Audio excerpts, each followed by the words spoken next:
Janshakti news, जनतेसाठी जनतेसोबत। एका पत्रकाराने पालकमंत्री जयकुमार गोरे यांना आयारामांना संधी देणार की निष्ठावंत कार्यकर्त्यांना असा प्रश्न विचारला। त्यावर जयराम गोरे यांना आयाराम हा शब्द चांगलाच झोमला। वेळ साधन सुचिता पाळा असा सल्ला देत त्यांनी पत्रकाराला सुनावले। खरं म्हणजे आयाराम गयाराम हा शब्द भारतीय राजकारणातील दरबदलाची प्रतिकात्मक ओळख आहे। या शब्दाची उत्पत्ती 1967 मध्ये हरियाणा राज्यात झाली होती। त्या काळात एका आमदाराने एकाच दिवसात 3 वेळा पक्ष बदलला।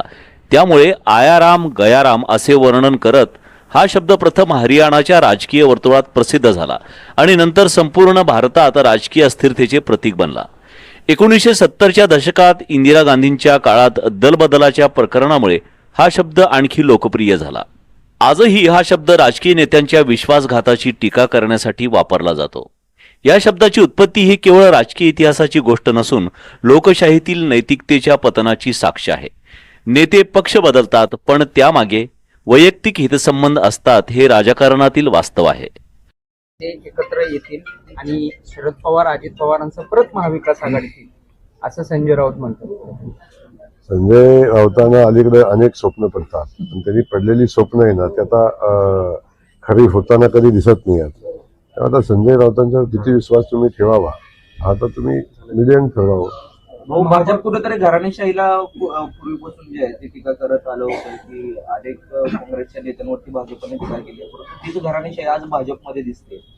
अनेक ठिकाणी नेत्यांची पत्नी असतील, नेत्यांच्या घरचे भाऊ असतील, भाऊ अशा पद्धतीचे अनेक घरातल्या घरातच सगळ्या उमेदवार दिल्या जातात।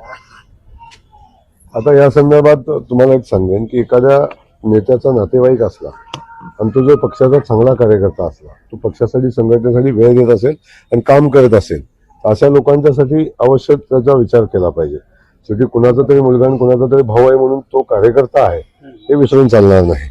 परंतु जर डायरेक्ट अशा काही गोष्टी असतील तर त्या थोड्याशा भारतीय जनता पक्षाच्या संहितेच्या अनुषंगाने होत नाही, पण आम्ही शक्यतो प्रयत्न करतो कार्यकर्त्यांना न्याय द्यायचा। अकोला महानगरपालिका निवडणुकीत महाविकास आघाडी फुटलेली आहे। राष्ट्रवादी शरद पवार पक्षाने भाजपला पाठिंबा दिलेला आणि त्यांच्याच पक्षाच्या जोरावर आता भाजप तिथं सत्तेत जाणार आहे।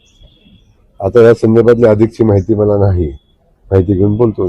महापौर हे खुल्या गटासाठी आपलं आरक्षण झालेलं आहे।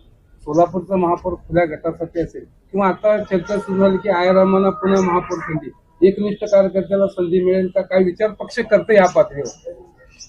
काय झालंय तुम्हा पत्रकार बंधूंना एक असं झालंय आयाराम गयाराम। आता आपण एक गोष्ट लक्षात घेतली पाहिजे, जेव्हा भारतीय जनता पक्षाचं सदस्यत्व स्वीकारलं, भारतीय जनता पक्षाची उमेदवारी स्वीकारली, भारतीय जनता पक्षाच्या तिकिटावर निवडून आला, तर अशा लोकांच्याबद्दल थोडं अदबीने बोललं पाहिजे। आपण प्रत्येक वेळी आपण अशा पद्धतीची भाषा वापरणं योग्य नाही। त्यामुळे माझी आपल्याला विनंती आहे की आपण सगळ्यांनी एक भाजप म्हणून आता काम केलं पाहिजे आणि आपण सुद्धा प्रश्न विचारताना थोडंसं साधन सुचिता ठेवून आणि लोकांचा सन्मान राहील अशा पद्धतीनं बोललं पाहिजे। शेवटी एक लक्षात घ्या, कधी आपण या पेपरला पत्रकारिता, कधी कधी आपण दुसऱ्या पेपरमध्ये जाऊन पत्रकारिता करता, त्यामुळे या सगळ्या गोष्टी आपण थोड्या लक्षात ठेवल्या पाहिजेत।